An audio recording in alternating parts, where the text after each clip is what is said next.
All right, ready to dive in. Today, it's phrasal verbs.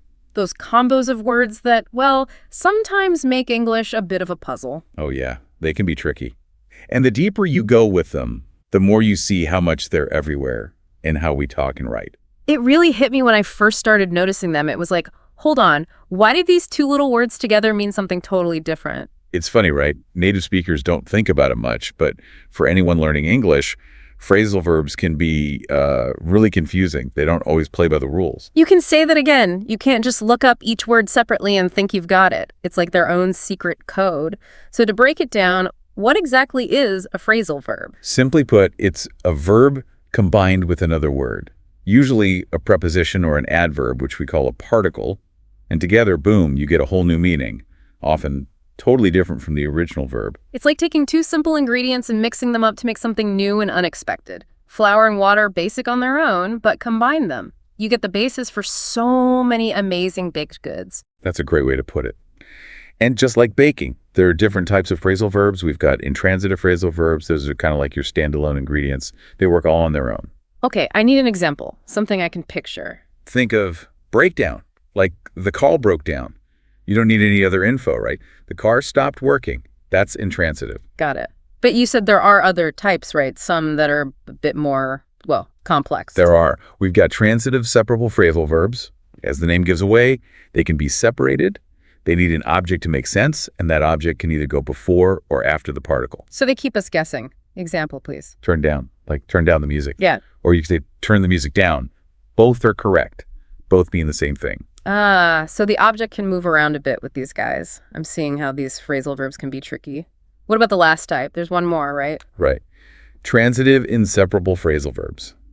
They're a bit more, straightforward in a way. The verb and the particle are always glued together. The object always comes after. No matter what, these two are a package deal. Exactly. Like run into. You can say, I ran into an old friend, but not I ran an old friend into. Just sounds off. All right, so we've got the different types down. Now let's get to some common examples. This is where things get fun, because some of these phrasal verbs are so normal in how we speak that we don't even realize we're using them. You're right. And as you said earlier, just knowing the individual words doesn't mean you know the phrasal verb. It's all about how those words work together to create a new meaning. Absolutely. So let's look at some of these everyday phrasal verbs. We've got breakdown, but how about give up? That one seems pretty simple, right? Like, don't give up on your dreams. Seems simple, yeah. But even with give up, there are, subtle differences. Oh, tell me more. For instance, you can give up on something because it's too hard. Right. Right. But you can also give up a bad habit. That's a good thing. Yeah. So the context is really important. Right. It's not just the words themselves, it's how they're used. Got to make it even tougher for English learners, huh? Absolutely. And that brings us to, another common one, put off. Like I've been putting off that assignment. Procrastination. Anyone. Oh, you're speaking my language. We've all been there. But wait, if give up can have these different shades of meaning, does put off do the same? It sure does. Put off often means to delay. Yeah. But it can also mean to make someone, oh yeah, for sure. Remember those tricky transitive separable verbs we talked about? Well, some of those can have multiple meanings. That's where it gets really interesting. Really interesting. That usually means things are about to get complicated. Let's just say mastering phrasal verbs is a bit like a puzzle, right? You need to see the whole picture. Sometimes the same two words can mean totally different things, depending on how they're used. All right, I need an example. Need to see it in action to really get it. Take off. It can mean to remove something, take off your shoes, right? But it can also describe sudden success, like her career took off after her book. And then, of course, it can also mean to, depart, like a plane taking off. Whoa, okay. 3 totally different meanings, same 2 words. How do you keep track of all that? It's all about context. Yeah. It's like we've been talking about. Think of phrasal verbs like chameleons. They change, they blend in, To really understand one, you've got to look at the words around it. That's a great way to think about it. It's not about memorizing one definition. It's about how the phrasal verb works in the whole sentence, the whole situation. Exactly. And take off is just one. There are tons of phrasal verbs with these, you could say, multiple personalities. Okay, hit me with another one. How about set up? It can mean to establish something, like they set up a new business. But it can also mean to frame someone. He was set up. Whoa. That's a big difference. You really have to pay attention to the other words to know what's going on. For sure. And just when you think you've got it, there's another meaning. Let's try bring up. Okay, what could bring up mean besides, well, bringing something up from the basement? It can be as simple as, mentioning something. Don't bring up politics at dinner. But it can also mean raising a child. She was brought up in a small village.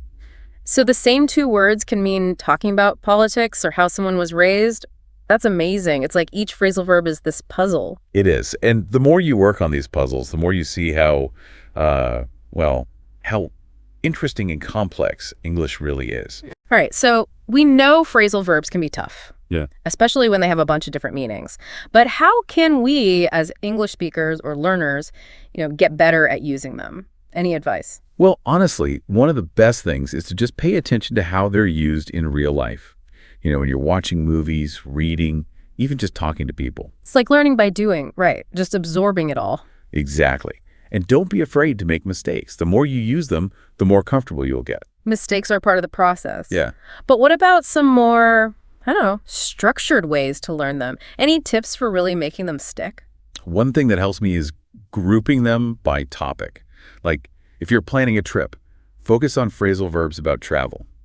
Set off, check in, things like that. Oh, that's smart. Like creating your own little phrasal verb toolbox. Travel ones, cooking ones, work ones. Right. And flashcards can help too. Or language learning apps. Lots of tools out there to, test yourself and practice. Flashcards, apps, grouping them.